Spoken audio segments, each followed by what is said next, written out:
पंजाब सरकार ने वापस लिया पंचायत भंग करने का फैसला। एक दो दिनों के जारी होगा नोटिफिकेशन। हाईकोर्ट के दी जानकारी। मुंबई में इंडिया गठजोड़ की मीटिंग के विचाले आम आदमी पार्टी का बड़ा बयान। राघव चड्ढा बोले पीएम फेस की रेस के नहीं केजरीवाल अलायंस में होर भी बहुत काबिल leader.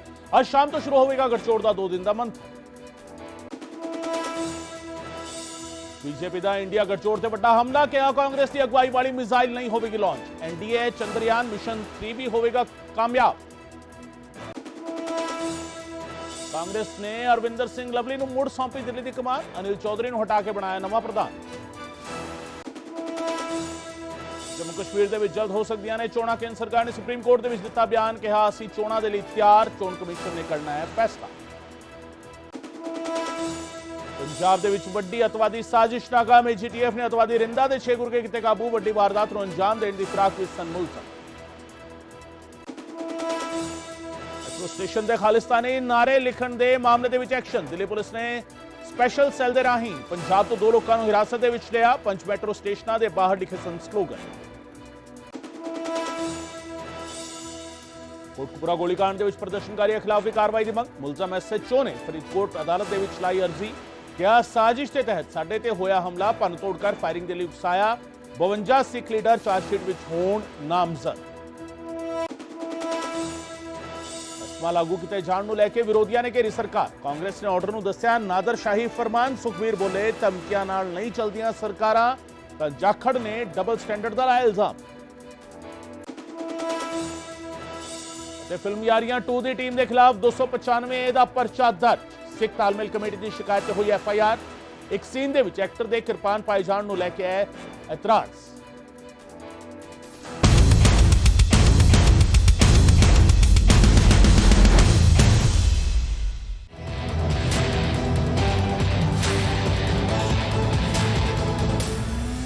Chaubis the political picture की होने वाली है क्योंकि इस पॉलिटिकल पिक्चर दे विच वख-वख रंग भरे जा रहे हैं। न्यूज़ 18 पंजाब हरियाणा वेख लो तुसीं। मैं हां गगनदीप चौहान ते इस वेले दे बुलेटिन की शुरुआत अहम खबर दे नाल। बीजेपी दा एनडीए गठजोड़ ते वड्डा हमला सामने आया है। स्वार्थ अते मजबूरी दा गठजोड़ है। बीजेपी ने कहा है विरोधी दल म्यूजिकल चेयर खेड रहे हैं। हंकारियां दा गठजोड़ फिर लॉन्च होया है। कम घट अते ज्यादा कमाना है मकसद। देश चलाने के लिए दिल मिलने जरूरी ने। कांग्रेस की मिसाइल नहीं होगी लॉन्च।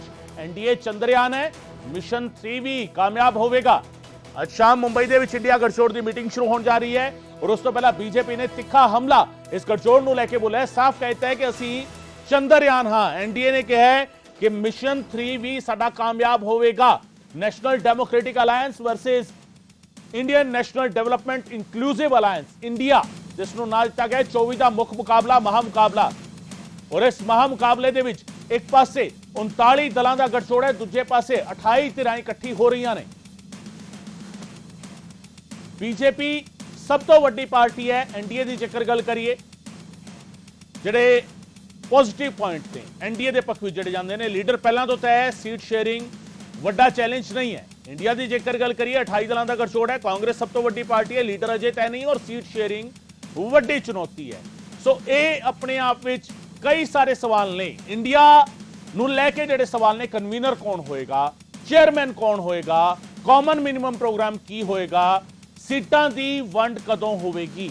ये अपने आप में अजिहे सवाल ने जिन्हां दे जवाब इस गठजोड़ नूं लभणे होणगे। और क्यों लभणे होणगे क्योंकि ये जिहड़ा अंकड़ा हैगा एक पासे 28 धिरां ने, एक पासे 39 धिरां ने। लोक सभा के मैंबर पार्लीमेंट्स की गल करिए तो एक पासे 143 ने, दूजे पासे 331 ने। राज्य सभा की गल करिए एक पासे 96 ने, एक पासे 110 ने। और इस आंकड़े नूं जेकर रिवर्स करना है, जेकर इस आंकड़े नूं पलटना है और जेकर इंडिया गठजोड़ सोचता है कि असी काबिज हो सकिए, वजारत दे विच आ सकिए। पहली मीटिंग 23 जून नूं हुई सी पटना दे विच, दूजी मीटिंग 17-18 जुलाई नूं बेंगलुरु विच हुई सी, तीजी मीटिंग 31 अगस्त तो 1 सितंबर मुंबई दे विच होने जा रही है। आज शाम तो शुरू होगी, कल जारी रहेगी। परसों तक कुछ ना कुछ तथ्य सामने आएंगे, कुछ ना कुछ तथ्य सामने आएंगे और उस करके उस तो बाद फिर क्लीयर होगा कि असल दे विच पिक्चर की होगी, असल दे विच सारा सिनेरियो की होगा इंडिया गठजोड़ नूं लैके। और अज तो ये मीटिंग शुरू होने जा रही है। ये मीटिंग शुरू होने जा रही है। उस मीटिंग नूं लैके चर्चावां ने 24 दी पॉलिटिकल पिक्चर ने। तो वास्तविक रूप में ये जो म्यूजिकल चेयर विपक्षी दलों के बीच में चल रहा है, इसके विषय में ज़्यादा बताने की आवश्यकता नहीं है। मैंने बहुत सोच समझ कर म्यूजिकल चेयर के शब्द का इस्तेमाल किया है, क्योंकि इस प्रकार के विपक्ष के मीटिंग का अनुभव आप लोगों के लिए, देश के लिए और हमारे लिए कोई नया नहीं है। 2014 से पहले कुछ दल थे, 2019 तक आते आते लगभग वही सारे लोग, नाम अलग था, लोग वही थे, वही सारे लोग बंगलुरु में, पटना में, आप याद करिए, हाथ पकड़ पकड़ कर खड़े होते थे एक दूसरे के, और चुनाव में किस प्रकार से इन सबके बीच लड़ाइयां होती थी, घमासान होता था, वह भी हम देखते थे। और आज फिर से एक बार घमंडिया नाम से यह अलायंस दोबारा बना है और फिर से एक लॉन्चिंग की कोशिश है। आज उसी की मीटिंग है कि किस प्रकार देश में जो स्थिर सरकार चल रही है, किस प्रकार से इस स्थिरता पर, इस विकास युक्त कार्यों पर कुठाराघात किया जा सके, उसी की गणना, उसी के विषय में चिंतन आज इस बैठक में म्यूजिकल चेयर के रूप में होगा। बंधुगण, ये कहना अतिशयोक्ति नहीं होगा कि this is a selfish alliance. यह एक स्वार्थों से भरा हुआ अलायंस है, स्वार्थ सिद्धि के लिए गठबंधन है। यह मजबूरी का गठबंधन है, मजबूती का गठबंधन कदाचित नहीं है। आज का मुख्य उद्देश्य उनका है सीएमपी बनाना, हमारा भी मानना है, यही इनका एजेंडा है। कॉमन मिनिमम प्रोग्राम और मैक्सिमम प्रॉफिट कैसे हो, कम से कम काम और ज्यादा से ज्यादा कमाना, यह किस प्रकार हो, यही इनकी नियति है, यही इनका उद्देश्य है। इस घमंडिया गठबंधन का उद्देश्य ही है मिनिमम प्रोग्राम, मैक्सिमम प्रॉफिट। और दूसरा है सीएमपी का एक और फुल फॉर्म भी है, करप्शन से मैक्सिमम प्रॉफिट। भ्रष्टाचार के माध्यम से मैक्सिमम प्रॉफिट कैसे हो, सीएमपी, करप्शन से मैक्सिमम प्रॉफिट। हम चंद्रयान हैं, मिशन 3 भी सक्सेसफुल होगा, तीसरी बार भी सही तरीके से आप देखिएगा हमारी सरकार बनेगी, मिशन 3 भी सक्सेसफुल होगा और चंद्रयान की लैंडिंग के पश्चात, तो यह लैंडिंग भी साउथ पोल पर होगा, अर्थात विकास इस बार मोदी जी के तीसरे टर्म पे वहां पहुंचेगी, वहां लैंडिंग होगी, उस जगह कोने कोने तक जाएगी जहां किसी ने कभी कल्पना भी नहीं की थी। देश बहुत आगे बढ़ा है और जैसे मोदी जी ने कहा था, मिशन 3 में हम तीसरे नंबर की अर्थव्यवस्था पूरे विश्व में बनेंगे। We will become the third power in this world as far as economic power is concerned, as far as economy is concerned. एक और हम चंद्रयान है, हमारा प्रज्ञान रोवर भी निकला हुआ है, काम भी कर रहा है, विकास भी चल रहा है। और कांग्रेस पार्टी आपको बता दे, आपका मिसाइल लॉन्च नहीं होने वाला है, फ्यूएल नहीं है, आपके मिसाइल में फ्यूएल नहीं है। 2013 से 1000 कोशिश आप कर चुके हैं, खाट यात्रा, अमुक गठबंधन, तमुक गठबंधन, सब कुछ आपने कर लिया है कि आपका मिसाइल कैसे भी करके लॉन्च हो। कि आप घमंडिया गठबंधन करके आप सोच रहे हैं कि आपका मिसाइल लॉन्च हो जाएगा। नो, मिसाइल लॉन्च नहीं होगा, क्योंकि उस मिसाइल में फ्यूएल,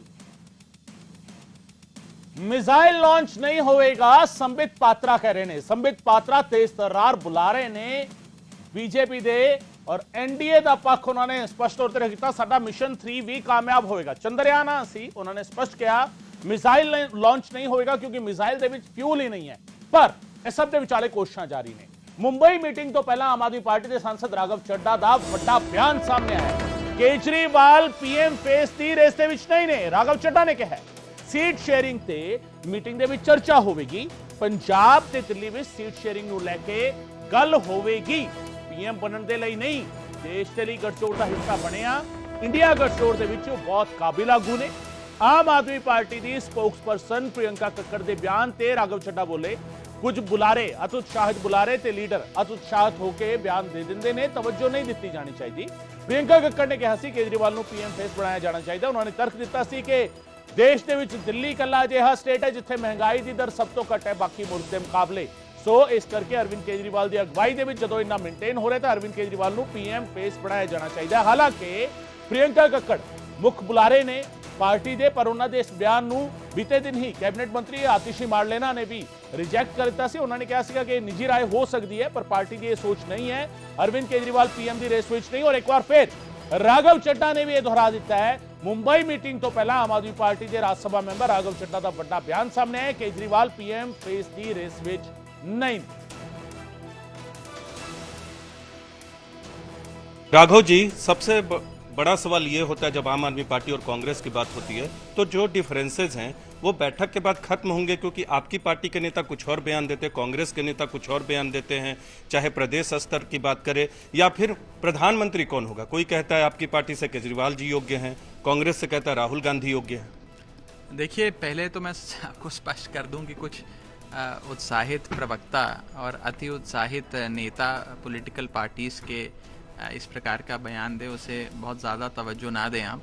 मैं स्पष्ट करना चाहूँगा अधिकृत तौर पे पूरी जिम्मेदारी से आम आदमी पार्टी की ओर से कि मेरे नेता आदरणीय अरविंद केजरीवाल जी प्रधानमंत्री पद की दौड़ में नहीं हैं। हमने इंडिया अलायंस इसलिए नहीं ज्वाइन किया है कि हमें प्रधानमंत्री बनना है। हमने इंडिया अलायंस इसलिए ज्वाइन किया है कि भारत को एक तरक्की की राह पर आगे चलाना है और भारत को बेरोजगारी, महंगाई, इस प्रकार के जो रोग लगे हुए हैं उन रोगों से मुक्ति दिलानी है। तो क्या एजेंडा होगा? कोई कन्वीनर होगा? कई खबरें आ रही है कि कोऑर्डिनेशन कमेटी होगा 11 पार्टियों का, 11 सदस्यों का, कहीं खबर आ रही है कि चेयरपर्सन होगा। तो क्या होगा, एजेंडा क्या है, आपकी पार्टी क्या चाहती है? मैं आपके पिछले सवाल का जवाब बस समाप्त कर दूं। जी। आपने कहा कई नेता कह रहे हैं कि उनकी पार्टी का जो नेता है, अध्यक्ष है, वो काबिल है प्रधानमंत्री बनने की। ये बात तो सत्य है, इंडिया अलायंस के भीतर बहुत लोग काबिल हैं। मैं पूछना चाहता हूँ एनडीए से, क्या एनडीए के भीतर कोई ये बात कह सकता है कि नितिन गडकरी काबिल है प्रधानमंत्री बनने के? क्या एनडीए के भीतर कोई ये कह सकता है कि योगी आदित्यनाथ काबिल है प्रधानमंत्री बनने के? या कोई एनडीए के भीतर ये कह सकता है कि हमारे घटक दल एआईएडीएमके और चिराग पासवान की पार्टी से कोई प्रधानमंत्री बन सकता है? ये सवाल उनसे भी पूछा जाएगा जब भी बात होगी, लेकिन एजेंडा क्या होगा? कन्वीनर होगा, चेयरपर्सन होगा, कोऑर्डिनेशन कमेटी संयोजक के लिए काम करेगी, क्या होगा? देखिए, एजेंडा क्या होगा ये कल की बैठक में तय होगा। ये बात ज़रूर है कि पटना की बैठक में साथ आने का मन बनाया गया। बेंगलोर की बैठक में इसका स्वरूप क्या होगा, नाम क्या होगा, उस पर चर्चा हुई और एक बहुत ही महत्वपूर्ण नाम सामने आया। और अब इस बैठक में आगे का क्या वो एजेंडा रहेगा, कौन सी वो महत्वपूर्ण समस्याएं हैं जिससे निजात दिलाने के लिए हम लोग साथ में मिलकर काम करेंगे, वो मैसेज जनता तक कैसे जाएगा, कैंपेन कैसे होगा, रैली कैसे होगी, लोगों के घर कैसे जाएंगे, दरवाज़ा खटखटाकर समस्या का हल कैसे बताएंगे, सीटों के बंटवारे पे, इन तमाम महत्वपूर्ण चीज़ों पे चर्चा होगी। जो चर्चा से और इस मंथन से समाधान निकलेंगे वो 1 तारीख को शाम को प्रेस वार्ता के माध्यम से आपको बताया जाएगा। सीटों के बंटवारे की आपने बात की, तो सीटों के बंटवारे पे चर्चा होगी? देखिए, तमाम चीज़ों पे चर्चा होनी चाहिए और इसका एजेंडा जैसा कि मैंने कहा 31 शाम को फाइनल किया जाएगा। उसके बाद अधिकृत तौर पे बताया जा सकता है कि ये एजेंडा रहने वाला है। अंतिम सवाल, क्योंकि आम आदमी पार्टी और कांग्रेस की, जहां आपकी पार्टी मजबूत है, सत्ता में है, वहां कांग्रेस भी है और कांग्रेस राष्ट्रीय पार्टी है, तो क्या दिल्ली में, पंजाब में सीटों का तालमेल होगा कांग्रेस पार्टी आम आदमी पार्टी के बीच, या दोनों फ्रेंडली फाइट लड़ेंगे? नहीं, अभी ये सब चीज़ें पे किसी भी प्रकार की टिप्पणी करना उचित नहीं है। एक बार अलायंस के भीतर इस पर चर्चा हो, इस विषय पर क्या चर्चा होगी, क्या मैकेनिज्म होगा, कोई समिति होगी, कौन बैठेगा, उन सब चीज़ों पे पहले एक बार विस्तार से चर्चा हो, हल निकले, उसके बाद आपसे अधिकृत तौर पे बात करेंगे। अभी इस पे कोई भी बात कहना बेमानी होगा। तो सीटों के बंटवारे के मसले पे चर्चा होगी, लेकिन सीट किसको कितनी मिलेगी, कैसे चुनाव लड़ेंगे, ये चर्चा आने वाले वक्त में होगी। ਮੇਰੇ ਨਾਲ ਇਸ ਵੇਲੇ ਮਨਜਿੰਦਰ ਸਿਰਸਾ ਸਾਹਿਬ ਫੋਨਲਾਈਨ ਤੇ ਮੌਜੂਦ ਨੇ। ਬੀਤੇ ਦਿਨੀ ਬੀਜੇਪੀ ਨੇ ਉਹਨਾਂ ਨੂੰ ਵੱਡੀ ਜ਼ਿੰਮੇਵਾਰੀ ਵੀ ਦਿੱਤੀ ਹੈ, ਸਕੱਤਰ ਬਣਾਇਆ ਗਿਆ ਨੈਸ਼ਨਲ ਪੱਧਰ ਤੇ। ਸਿਰਸਾ ਸਾਹਿਬ, ਬਹੁਤ ਬਹੁਤ ਸਵਾਗਤ ਹੈ। ਰਾਘਵ ਚੱਡਾ ਕਹਿ ਰਹੇ ਨੇ ਕਿ ਇੰਡੀਆ ਗੱਠਜੋੜ ਦੀ ਮੀਟਿੰਗ ਦੇ ਵਿੱਚ ਬਹੁਤ ਸਾਰੇ ਸਵਾਲ ਉਹਨਾਂ ਨੂੰ ਕੀਤੇ ਗਏ ਸੀਗੇ। ਕੇਜਰੀਵਾਲ ਦੇ ਚਿਹਰਾ ਹੋਣ ਨੂੰ ਸਵਾਲ ਕੀਤੇ ਗਏ ਸੀ। ਉਹਨਾਂ ਨੇ ਸਾਫ਼ ਮਨਾ ਕੀਤਾ ਹੈ ਕਿ ਕੇਜਰੀਵਾਲ ਪੀਐਮ ਦੀ ਰੇਸ ਵਿੱਚ ਨਹੀਂ। ਗੱਠਜੋੜ ਦੇ ਵਿੱਚ ਬਹੁਤ ਸਾਰੇ ਕਾਬਿਲ ਚਿਹਰੇ ਨੇ ਜਿਹੜੇ ਇਸ ਦੇ ਲਈ, ਇਸ ਅਹੁਦੇ ਦੇ ਲਈ ਕਾਮਯਾਬ ਨੇ ਜਾਂ ਕਾਬਿਲ ਨੇ। और दूजे पासे उन्होंने कहा कि मिनिमम प्रोग्राम जो है वो भी असी डिसाइड करांगे, पार्टियां किस तरीके सीटां की वंड करनगियां वो भी डिसाइड असी करांगे। की लगता है कि इंडिया गठजोड़ किते कोई फिक्र वधा रहा है 2024 के लिए, बीजेपी के लिए ते एनडीए के लिए? नहीं, साडे लिए एक फिक्र तो जरूर हैगा ये ਕਿ ਸਾਰੇ ਬੇਈਮਾਨ ਲੁਟੇਰੇ ਇਕੱਠੇ ਹੋ ਰਹੇ ਨੇ। ਇਹ ਫਿਕਰਮੰਦ ਦੀ ਗੱਲ ਆ ਵੀ ਹੁਣ ਇਹ ਡਕੈਤੀ ਦਾ ਰਸਤਾ ਰੂਪ ਲੈਣ ਦਾ ਕੋਸ਼ਿਸ਼ ਕਰ ਰਹੇ ਹੋ। ਕਹਿੰਦਾ 40 ਚੋਰ ਜਿਹੜੇ ਨੇ ਉਹ ਸਾਰੇ ਇਕੱਠੇ ਹੋ ਰਹੇ ਨੇ। ਇਹ ਤੇ ਸਾਨੂੰ ਫਿਕਰਮੰਦ ਹੈ ਇਸ ਗੱਲ ਤੇ। ਦੂਜੀ ਗੱਲ ਉਹਨੇ ਕਿਹਾ ਕਿ ਸਾਡਾ ਮਿਨੀਮਮ ਪ੍ਰੋਗਰਾਮ ਇਹਨਾਂ ਦਾ ਇੱਕੋ ਆ। ਕਹਿੰਦੇ ਜਾਂ ਜੇਲ੍ਹ ਚ ਜਾਂ ਬੇਲ ਚ, ਜਿਹੜੇ ਬੇਲ ਤੇ ਨੇ ਉਹ ਮਿਲਦੇ ਪਏ ਨੇ, ਜਿਹੜੇ ਜੇਲ੍ਹ ਚ ਨੇ ਉਹਨਾਂ ਦੀ ਚਿੰਤਾ ਕਰਦੇ ਪਏ ਨੇ।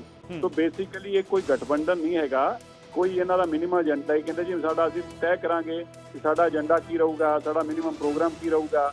ਮਿਨੀਮਮ ਕਾਮਨ ਪ੍ਰੋਗਰਾਮ ਦਾ ਇੱਕੋ ਆ ਵੀ ਬੇਲ ਚੋਂ ਬਾਹਰ ਕਿਵੇਂ ਆਉਣਾ ਹੈ। ਜਿਹੜੇ ਲੁੱਟ ਖਸੁੱਟ ਕੀਤੀ ਆ ਉਸ ਲੁੱਟ ਖਸੁੱਟ ਵਾਲੇ ਹੀ ਸਾਰੇ ਇਕੱਠੇ ਹੋਏ ਨੇ। ਬਸ ਇੰਨੀ ਕੋਸ਼ਿਸ਼ ਰਹਿ ਗਈ, ਇਹ 40 ਪਾਰਟੀਆਂ ਹੋ ਜਾਣਗੀਆਂ ਇਕੱਠੀਆਂ। ਅਜੇ ਕੁਝ ਲੱਭਣ ਡਏ ਨੇ, ਜਿਵੇਂ ਕੱਲ ਪਰਸੋਂ ਖਬਰ ਚੱਲ ਰਹੀ ਸੀ। ਕਹਿੰਦੇ ਜੀ ਫਿਰ ਇਹਨਾਂ ਨੇ ਮੀਟਿੰਗ ਕਰਕੇ ਸਲਾਹ ਕੀਤੀ ਵੀ ਯਾਰ ਅਜੇ ਵੀ ਕੁਝ ਕਰਪਟ ਲੋਕ ਬਾਹਰ ਰਹਿ ਗਏ ਨੇ, ਆਪਣੇ ਸਾਥੀ ਲੱਭੀਏ। ਤੁਸੀਂ ਦੇਖਿਆ ਅਕਸਰ ਇੱਕ ਚੀਜ਼ ਨੋਟ ਕੀਤੀ ਹੋਊਗੀ, ਜਦੋਂ ਕੋਈ ਜੇਲ੍ਹ ਤੋਂ ਬਾਹਰ ਆਉਂਦਾ ਨਾ, ਬੇਲ ਤੋਂ ਪਤਾ ਕੀ ਲੱਭਦਾ ਹੈ? ਪਹਿਲਾਂ ਆਪਣੇ ਸਾਥੀ ਲੱਭਦਾ, ਕਹਿੰਦਾ 2 ਨੰਬਰ ਜੇਲ੍ਹ 'ਚ ਫਲਾਣਾ ਹੁੰਦਾ ਸੀ, 3 'ਚ ਫਲਾਣਾ ਹੁੰਦਾ ਸੀ, ਉਹ ਲੱਭਦੇ ਆ। ਇਹ ਸਾਰੇ ਲੱਭਦੇ ਪਏ ਆ। ਕੱਲ ਕਹਿ ਰਹੇ ਸੀ ਅਕਾਲੀ ਦਲ ਨੂੰ ਵੀ ਲੱਭ ਲਿਆ ਹੈ, ਫਿਰ ਇੱਕ ਨੇ ਕਿਹਾ ਨਾਲ ਹੀ ਨੈਲੋ ਵੀ ਲੱਭ ਗਈ, ਉਹਨੂੰ ਵੀ ਬੁਲਾ ਲਈਏ। ਸੋ ਇਹਨਾਂ ਦਾ ਹੋਰ ਕੋਈ ਏਜੰਡਾ ਨਹੀਂ। ਮਿਨੀਮਮ ਕਾਮਨ ਪ੍ਰੋਗਰਾਮ ਵੀ ਇੱਕੋ ਆ, ਬੇਲ ਤੇ ਜੇਲ੍ਹ, ਤੇ ਬਾਕੀ ਇਹਨਾਂ ਦੀ ਇੱਕੋ ਆ ਕਿ ਲੁੱਟ ਖਸੁੱਟ ਜਿਹੜੀ ਕੀਤੀ ਉਹ ਤੋਂ ਉਹਨੂੰ ਬਚਾਇਆ ਕਿਵੇਂ ਜਾਵੇ। ਇਹ ਲੁਟੇਰਿਆਂ ਦਾ ਗਰੋਹ ਇਕੱਠਾ ਹੋਇਆ, ਹੋਰ ਇਸ ਤੋਂ ਜ਼ਿਆਦਾ ਕੁਝ ਨਹੀਂ ਹੈ। ਲੁਟੇਰਿਆਂ ਦਾ ਗਿਰੋਹ ਤੁਸੀਂ ਇਸ ਨੂੰ ਕਹਿ ਰਹੇ ਹੋ, ਪਰ ਰਾਘਵ ਚੱਡਾ ਇਹ ਕਹਿ ਰਹੇ ਨੇ ਕਿ ਸਾਡੇ ਜਿਹੜੀ ਕਾਬਲੀਅਤ ਤੇ ਸਵਾਲ ਉੱਠਦੇ ਨੇ, ਚਿਹਰਿਆਂ ਤੇ ਸਵਾਲ ਉੱਠਦੇ ਨੇ। ਸਾਡੇ ਤਾਂ ਦੇਖੋ ਕਿੰਨੀ ਸਾਰੀ ਪਾਰਟੀਆਂ ਨੇ ਔਰ ਉਹ ਦਾਅਵੇ ਵੀ ਕਰ ਸਕਦੀਆਂ ਨੇ ਕਿ ਸਾਡਾ ਲੀਡਰ ਜਿਹੜਾ ਹੈਗਾ ਉਹ ਪੀਐਮ ਦਾ ਫੇਸ ਹੈ।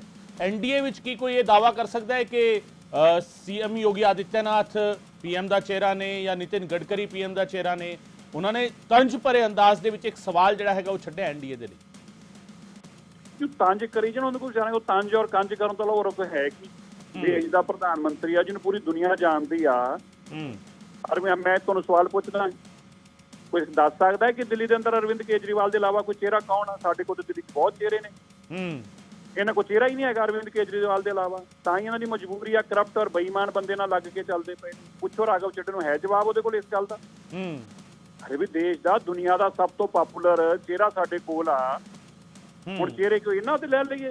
ਇਹ ਜਿਹੜੇ ਜੇਲ੍ਹਾਂ ਚੋਂ ਆਏ ਨੇ, ਬੇਲਾਂ ਤੋਂ ਆਏ ਨੇ, ਚਿਹਰੇ ਇਹਨਾਂ ਕੋਲ ਨਹੀਂ ਹੈ। ਕਿਤੇ ਵੀ ਸਾਡਾ ਕਸੂਰ ਆ। ਹੁਣ ਫੈਸਲਾ ਹੀ ਨਹੀਂ ਕਰ ਪਾ ਰਹੇ ਵੀ ਚੋਰਾਂ ਦਾ ਗਰੋਹ ਕੌਣ ਹੋਊਗਾ, 40 ਚੋਰਾਂ ਦਾ ਗਰੋਹ ਦਾ ਮੁਖੀਆ ਕੌਣ ਹੋਊਗਾ। ਇਹ ਆਪਸ ਫੈਸਲਾ ਨਹੀਂ ਕਰ ਪਾ ਰਹੇ ਕਿਉਂਕਿ ਕੰਪੀਟੀਸ਼ਨ ਤੇ ਲੁੱਟ ਖਸੁੱਟਦਾ ਹੈ।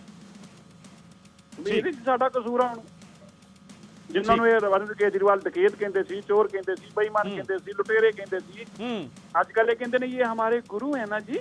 ठीक है सिरसा साहब, गुरु है जी। सिरसा साहब जवाब ले, हमने भी लूट खसुट शुरू करी है, ये भी लुटेरे। सिरसा साहब जवाब ले लेने। ਮਲਵਿੰਦਰ ਕੰਗ ਸਾਹਿਬ ਸਾਡੇ ਨਾਲ ਮੌਜੂਦ ਨੇ ਇਸ ਵੇਲੇ ਫੋਨ ਲਾਈਨ ਤੇ। ਕੰਗ ਸਾਹਿਬ ਮੁੱਖ ਬੁਲਾਰੇ ਨੇ। ਕੰਗ ਸਾਹਿਬ ਬਹੁਤ ਬਹੁਤ ਸਵਾਗਤ ਹੈ। ਕਈ ਸਾਰੇ ਸਵਾਲ ਅੱਜ ਗੱਠਜੋੜ ਦੀ ਮੀਟਿੰਗ ਤੋਂ ਪਹਿਲਾਂ ਉੱਠ ਰਹੇ ਨੇ। ਬੀਜੇਪੀ ਦੇ ਸੀਨੀਅਰ ਲੀਡਰ ਸੰਬਿਤ ਪਾਤਰਾ ਇਹ ਕਹਿ ਰਹੇ ਨੇ ਕਿ ਐਨਡੀਏ ਚੰਦਰਯਾਨ ਹੈ, ਮਿਸ਼ਨ 3 ਵੀ ਕਾਮਯਾਬ ਹੋਵੇਗਾ। ਉਹ ਕਹਿ ਰਹੇ ਨੇ ਕਿ ਇੰਡੀਆ ਗੱਠਜੋੜ ਜਿਹੜਾ ਹੈਗਾ ਉਸ ਦੀ ਮਿਜ਼ਾਈਲ ਦੇ ਵਿੱਚ ਫਿਊਲ ਨਹੀਂ ਹੈ, ਲਾਂਚ ਨਹੀਂ ਹੋਵੇਗੀ। ਉਸ ਨੂੰ ਕਾਂਗਰਸ ਦੇ ਨਾਲ ਜੋੜ ਰਹੇ ਨੇ। ਨਾਲ ਹੀ ਇਹ ਵੀ ਕਹਿ ਰਹੇ ਨੇ ਕਿ ਘੱਟੋ ਘੱਟ ਕੰਮ ਕਰਕੇ ਵੱਧ ਤੋਂ ਵੱਧ ਕਿਵੇਂ ਕਮਾਇਆ ਜਾਵੇ, ਇਸ ਸੋਚ ਦੇ ਨਾਲ ਇਹ ਪਾਰਟੀਆਂ ਇਕੱਠੀਆਂ ਹੋਈਆਂ ਨੇ। ਕੰਗ ਸਾਹਿਬ ਤੁਹਾਡਾ ਰਿਐਕਸ਼ਨ?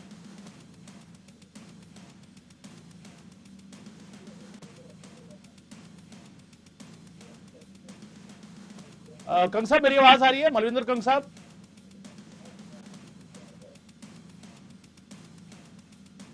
ਵਾਪਸ ਮੈਂ ਮਨਜਿੰਦਰ ਸਿਰਸਾ ਸਾਹਿਬ ਦੇ ਕੋਲ ਜਾਵਾਂਗਾ। ਸਿਰਸਾ ਸਾਹਿਬ ਕਈ ਸਾਰੇ ਸਵਾਲ ਉੱਠ ਰਹੇ ਨੇ। ਸੰਬਿਤ ਪਾਤਰਾ ਕੁਝ ਦੇਰ ਪਹਿਲਾਂ ਉਹਨਾਂ ਦਾ ਬਿਆਨ ਵੀ ਅਸੀਂ ਆਪਣੇ ਦਰਸ਼ਕਾਂ ਨੂੰ ਸੁਣਾ ਰਹੇ ਸੀ। ਉਹ ਕਹਿ ਰਹੇ ਸੀ ਕਿ ਅਸੀਂ ਚੰਦਰਯਾਨ ਮਿਸ਼ਨ 3 ਵੀ ਕਾਮਯਾਬ ਹੋਵੇਗਾ ਔਰ ਇਹ ਗੱਠਜੋੜ ਜਿਹੜਾ ਹੈਗਾ ਕਾਂਗਰਸ ਦੀ ਲੀਡਰਸ਼ਿਪ ਦੇ ਵਿੱਚ ਇਸ ਦੀ ਮਿਜ਼ਾਈਲ ਲਾਂਚ ਨਹੀਂ ਹੋਵੇਗੀ ਕਿਉਂਕਿ ਮਿਜ਼ਾਈਲ ਦੇ ਵਿੱਚ ਫਿਊਲ ਨਹੀਂ ਹੈ।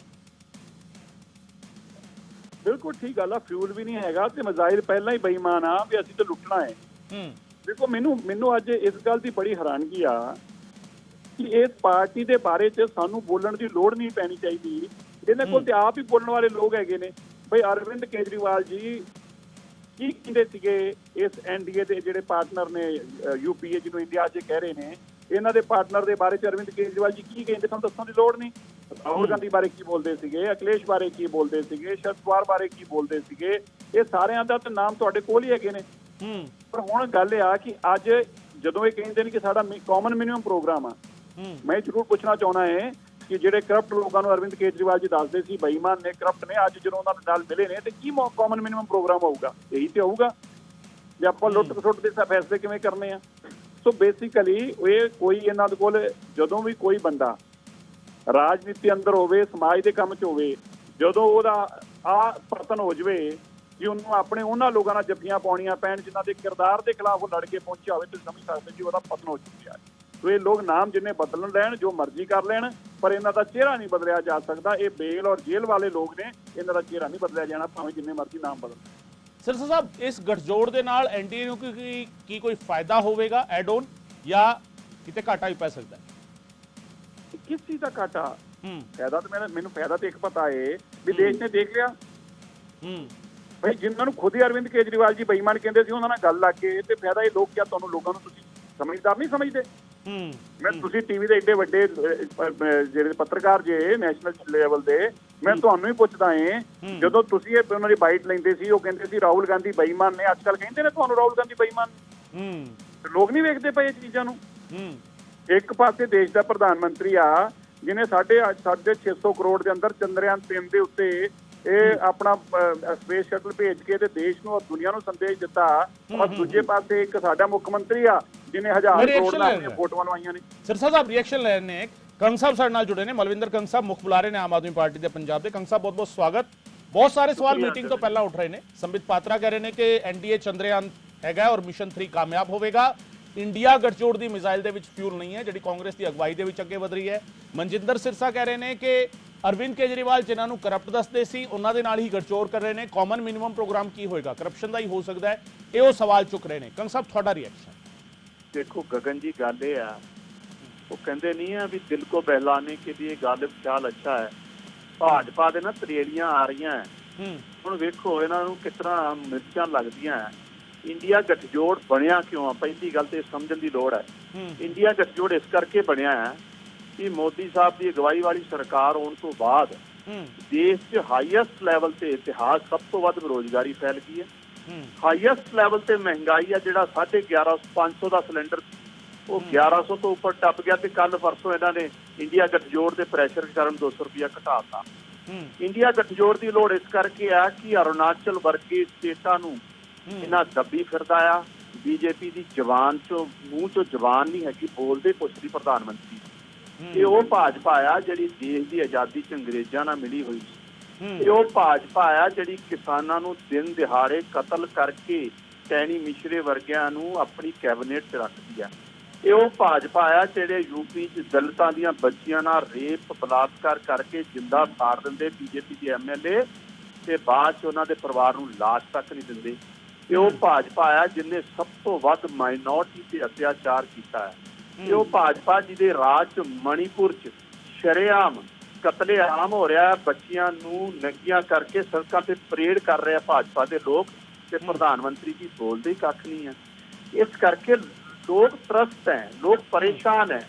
लोगों नूं पता है कि मोदी साहब ने सारा देश के जिन्ने रिसोर्सेज सी, चाहे रेल सी, चाहे तेल सी, चाहे कोला सी, चाहे बिजली सी, चाहे एयरपोर्ट सी, चाहे ਜਿਹੜੀ ਵੀ देश का सरमाया सी वो एक अपने दोस्त के हवाले करता है, ਜਿਹੜਾ ਅਡਾਨੀ ਦਾ, ਜਿਹੜਾ दुनिया का सब तो अमीर बंदा बन जा रहा है 20 सालों च।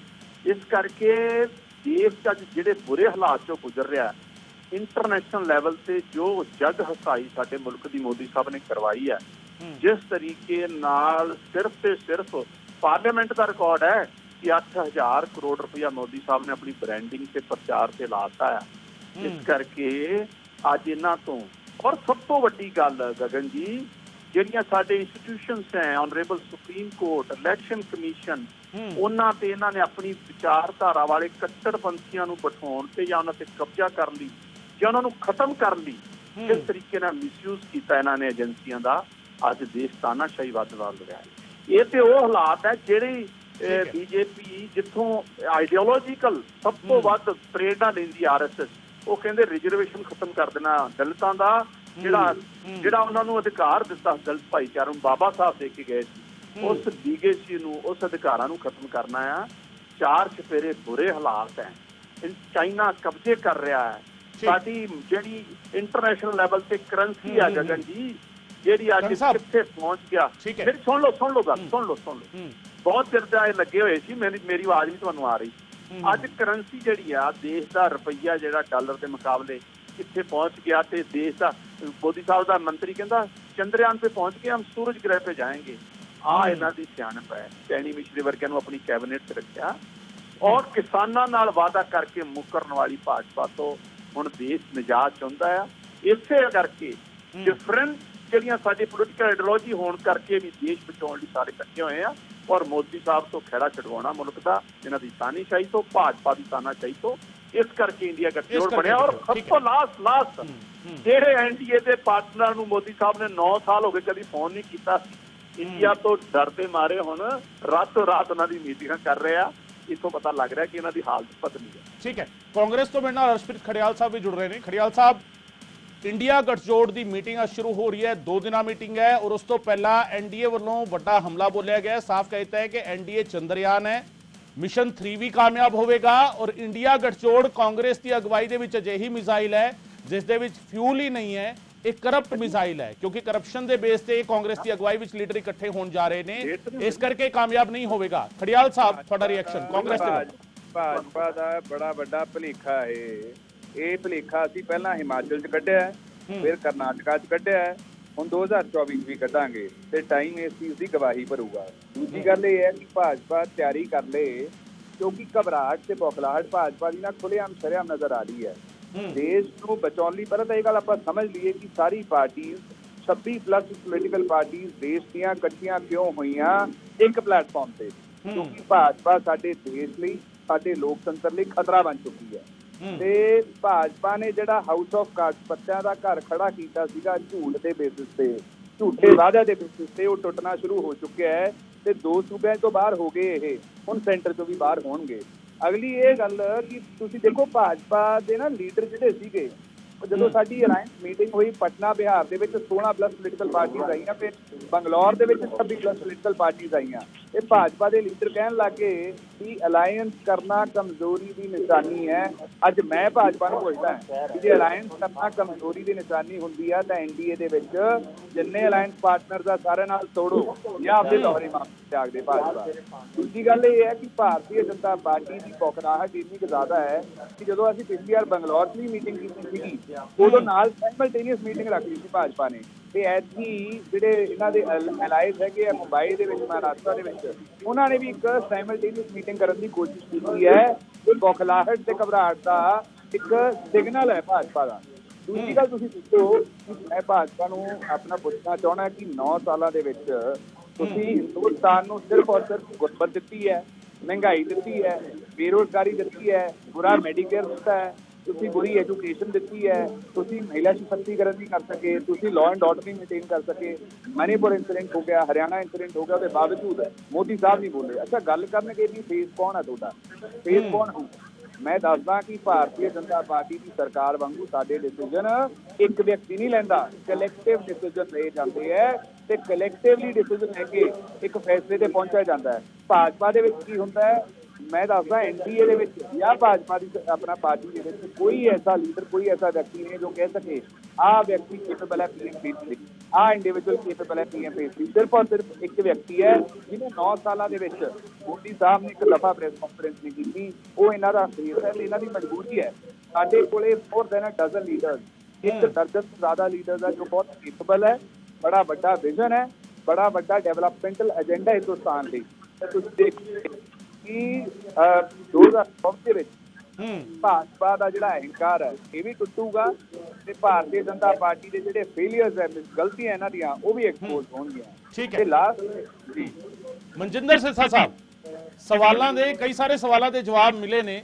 ਮਹਿੰਗਾਈ ਵਧੀ, ਬੇਰੁਜ਼ਗਾਰੀ ਵਧੀ, ਦੇਸ਼ ਦੇ ਵਿੱਚ ਜੋ ਕੁਝ ਕਿਹਾ ਗਿਆ ਸੀ ਉਹ ਨਹੀਂ ਹੋਇਆ ਔਰ ਇਸ ਕਰਕੇ ਆਈਡੀਓਲੋਜੀਕਲ ਬੇਸ ਤੇ ਗੱਠਜੋੜ ਬਣਿਆ, ਪਹਿਲੀ ਗੱਲ। ਦੂਜਾ, ਫੇਸਿਸ ਦੀ ਜਿੱਥੇ ਤੱਕ ਗੱਲ ਆਏਗੀ, ਫੇਸਿਸ ਕੈਪੇਬਲ ਬਹੁਤ ਸਾਰੇ ਨੇ, ਇੱਕ ਨਹੀਂ ਕਈ ਸਾਰੇ ਫੇਸ ਨੇ ਔਰ ਜਿਸ ਨੂੰ ਐਨਡੀਏ ਆਪਣਾ ਫੇਸ ਕਹਿੰਦਾ ਹੈ। ਪੀਐਮ ਅੱਜ ਤੱਕ ਇੱਕ ਪ੍ਰੈਸ ਕਾਨਫਰੰਸ ਨਹੀਂ ਕਰ ਸਕੇ, ਉਹ ਵੀ ਸਵਾਲ ਇੰਡੀਆ ਗੱਠਜੋੜ ਚੁੱਕ ਰਿਹਾ ਹੈ ਕਿ ਸਾਡੇ ਕਈ ਲੀਡਰ ਅਜਿਹੇ ਨੇ ਜਿਹੜੇ ਸਵਾਲਾਂ ਦੇ ਜਵਾਬ ਦੇ ਸਕਦੇ ਨੇ, ਪਰ ਪੀਐਮ ਨੇ ਹੁਣ ਤੱਕ ਇੱਕ ਵੀ ਪ੍ਰੈਸ ਕਾਨਫਰੰਸ ਨਹੀਂ ਕੀਤੀ, ਇਹ ਸਵਾਲ ਵੀ ਚੁੱਕਿਆ ਜਾ ਰਿਹਾ ਹੈ। ਸਿਰਸਾ ਸਾਹਿਬ, ਰਿਐਕਸ਼ਨ। ਪਹਿਲਾਂ ਤੇ ਮੈਂ ਆਮ ਆਦਮੀ ਪਾਰਟੀ ਦਾ ਜਵਾਬ ਦੇ ਦੇਵਾਂ ਜੀ। ਇਹ ਪਾਰਟੀ ਸਿੱਖਾਂ ਦੇ ਕਾਤਲਾਂ ਨੂੰ ਜਾ ਕੇ ਗੱਲ ਲੱਗੀ, ਜਿਹੜੀ ਪਾਰਟੀ ਨੇ ਦੇਸ਼ ਦੇ ਅੰਦਰ ਸਭ ਤੋਂ ਵੱਡਾ ਸਿੱਖਾਂ ਦਾ ਕਤਲੇਆਮ ਕੀਤਾ, ਜਿਹੜੀ ਪਾਰਟੀ ਨੇ ਸ੍ਰੀ ਦਰਬਾਰ ਸਾਹਿਬ ਉੱਤੇ ਹਮਲਾ ਕੀਤਾ, ਜਿਹੜੀ ਪਾਰਟੀ ਨੇ ਸ੍ਰੀ ਅਕਾਲ ਤਖਤ ਸਾਹਿਬ ਨੂੰ ਢਾਹ ਢੇਰੀ ਕੀਤਾ। ਬੜੇ ਸ਼ਰਮ ਦੀ ਗੱਲ ਆ ਐਸੀ ਕਾਤਲਾਂ ਦੀ ਜਮਾਤ ਦੇ ਨਾਲ ਜਾ ਕੇ ਆਮ ਆਦਮੀ ਪਾਰਟੀ ਨੇ ਜੱਫੀ ਪਾਈ ਆ। ਤੇ ਹੁਣ ਮਨੀਪੁਰ ਦੀ ਕਿਹੜੇ ਮੂੰਹ ਨਾਲ ਗੱਲ ਕਰਦੇ ਨੇ, ਮੈਂ ਇਹਨਾਂ ਨੂੰ ਪੁੱਛਣਾ ਚਾਹੁੰਦਾ ਹੈ, ਤੁਹਾਨੂੰ ਸਾਡਾ ਦਰਦ ਹੀ ਨਾ ਯਾਦ ਆਇਆ? ਸੱਜਣ ਕੁਮਾਰ ਤੇ ਟਾਈਟਲਰ ਦੀ ਪਾਰਟੀ ਨਾਲ ਤੁਸੀਂ ਜੱਫੀਆਂ ਪਾ ਰਹੇ ਜੇ, ਸੱਜਣ ਕੁਮਾਰ ਤੇ ਕਮਲਨਾਥ ਦੀ ਪਾਰਟੀ ਨਾਲ ਤੁਸੀਂ ਜੱਫੀਆਂ ਪਾ ਰਹੇ ਜੇ, SKL ਭਗਤ ਦੀ ਪਾਰਟੀ ਨਾਲ ਤੁਸੀਂ ਜੱਫੀਆਂ ਪਾ ਰਹੇ ਜੇ।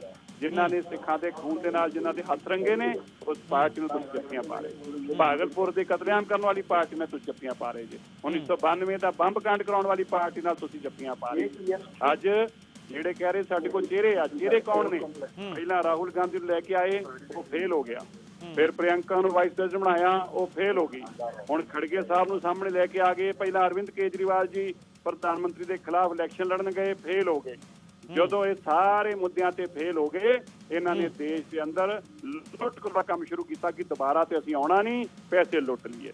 ਜਦੋਂ ਲੁੱਟਦੇ ਫੜੇ ਗਏ, ਫਿਰ ਉੱਚੀ ਉੱਚੀ ਰੋਂਦੇ ਨੇ। ਹੁਣ ਅੱਜ ਕਹਿੰਦੇ ਨੇ ਕਿ ਦੇਖੋ ਜੀ, ਦੇਸ਼ ਦੀ ਅਰਥ ਵਿਵਸਥਾ, ਦੇਸ਼ ਦੀ ਦੁਨੀਆ ਦੇ ਅੰਦਰ ਪਹਿਲੀ ਵਾਰ ਹੋਇਆ ਭਾਰਤ ਦੀ ਅਰਥ ਵਿਵਸਥਾ 10ਵੀਂ ਸਭ ਤੋਂ ਵੱਡੀ ਅਰਥ ਵਿਵਸਥਾ ਹੋ ਗਈ। ਦੁਨੀਆ ਦੇ ਵੱਡੇ ਵੱਡੇ ਜਿਹੜੇ ਚਿੰਤਕ ਸੀ ਉਹ ਕਹਿਣ ਲੱਗ ਪਏ ਕਿ ਭਾਰਤ ਜਿੰਨੀ ਤੇਜ਼ੀ ਨਾਲ ਜਾ ਰਿਹਾ ਹੈ ਤੇ ਦੁਨੀਆ ਦੀ ਤੀਜੀ ਵੱਡੀ ਅਰਥ ਵਿਵਸਥਾ ਬਣਨ ਜਾ ਰਿਹਾ ਹੈ। ਦੁਨੀਆ 'ਚ ਪਹਿਲੀ ਵਾਰ ਹੋਇਆ ਜਿਹੜਾ ਰਾਹੁਲ ਗਾਂਧੀ ਨੂੰ ਗਏ ਤੇ ਉੱਤੇ ਆਪਣੇ ਇਲਾਕੇ ਦਾ ਮੁੱਖ ਮੰਤਰੀ ਨਹੀਂ ਪੁੱਛਦਾ, ਦੂਜੇ ਪਾਸੇ ਭਾਰਤ ਦੇ ਪ੍ਰਧਾਨ ਮੰਤਰੀ ਦਾ ਮਾਣ ਭਾਰਤ ਦੀ ਤਰੱਕੀ ਕਰਕੇ ਇੰਨਾ ਵਧਿਆ ਕਿ ਅਮਰੀਕਾ ਦੇ ਰਾਸ਼ਟਰਪਤੀ ਵੀ ਬੌਸ ਕਰਕੇ ਗੱਲ ਕਰਨ ਲੱਗ ਪਏ ਤੇ ਵੱਡੇ ਵੱਡੇ ਮੁਲਕਾਂ ਦੇ ਪ੍ਰਧਾਨ ਮੰਤਰੀ ਮੱਥਾ ਟੇਕਣ ਲੱਗ ਪਏ। ਇਹ ਭਾਰਤ ਨੇ 140 ਕਰੋੜ ਲੋਕਾਂ ਦੀ ਜਿੱਤ ਹੋਈ ਆ। ਇਹ ਉਹ ਭਾਰਤ ਆ ਜਿਸ ਨੇ ਆਪਣੇ ਚੰਦਰ ਗ੍ਰਹਿਣ 3 ਤੇ ਸਫਲਤਾ ਹਾਸਲ ਕਰਕੇ ਤੇ ਪੂਰੀ ਦੁਨੀਆ ਦੇ ਅੰਦਰ ਆਪਣਾ ਝੰਡਾ ਬੁਲੰਦ ਕੀਤਾ ਹੈ।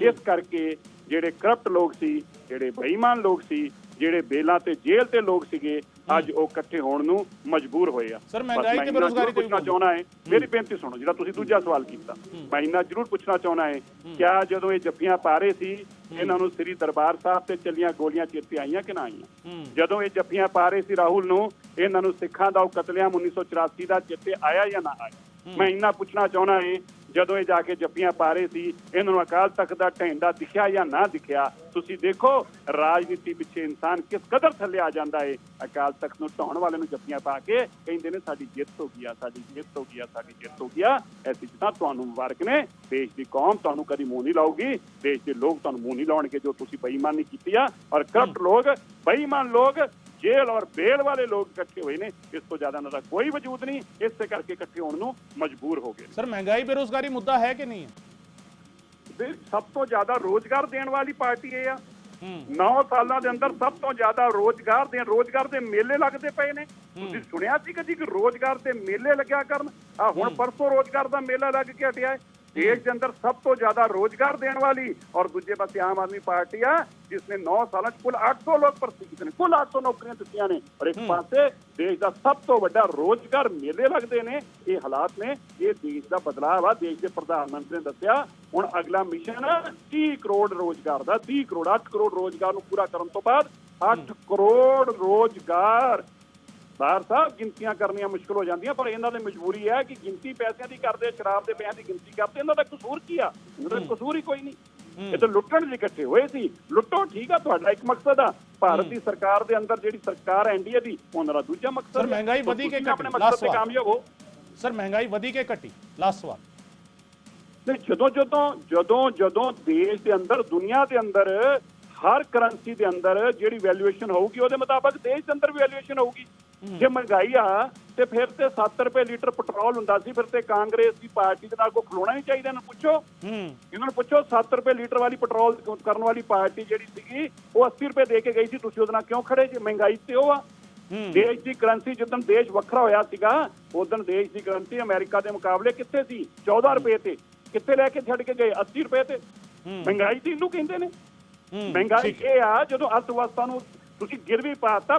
ਦੇਸ਼ ਦਾ ਸੋਨਾ ਟਰੱਕਾਂ 'ਚ ਭਰ ਕੇ, ਜਹਾਜ਼ਾਂ 'ਚ ਭਰ ਕੇ ਜਾ ਕੇ ਗਿਰਵੀ ਰੱਖਣਾ ਪਿਆ ਸੀ ਵਿਦੇਸ਼ਾਂ 'ਚ। ਮਹਿੰਗਾਈ ਹੋ ਗਈ। ਠੀਕ ਹੈ ਸਿਰਸਾ ਸਾਹਿਬ, ਕੰਗ ਸਾਹਿਬ ਤੇ ਖੜਿਆਲ ਸਾਹਿਬ, ਬਹੁਤ ਬਹੁਤ ਸ਼ੁਕਰੀਆ ਤੁਹਾਡਾ ਇਸ तमाम ਚਰਚਾ ਦੇ ਲਈ।